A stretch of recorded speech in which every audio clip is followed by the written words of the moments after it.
fordi jeg synes, du skal stemme på Johannes Lundsfrid Jensen ved det næste folketingsvalg. Han er en... Lundsfrid Jensen, ja. Det er ham, der kritiserer regeringen for at svigte de svageste børn, ikke sandt? Jo, det er det. Jo, Det er det.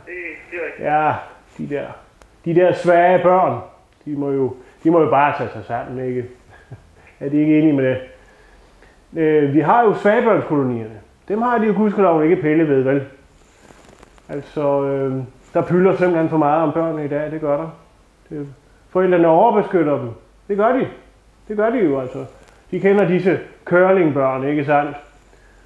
Nej, galopheste, det er der noget arbejde ved. Og nu er det jo regeringens ansvar. Ja, regering. Det er jo ikke regeringens skyld, at forældrene ikke kan finde ud af at opdrage deres børn ordentligt, vel? Når ham her Lundsfrid og Gammel siger, at vi svigter de sværeste, så kan du hilse ham for mig at sige, at han kan klappe hesten, so to speak. Ja, sådan en pædagogisk børnemad-flipper.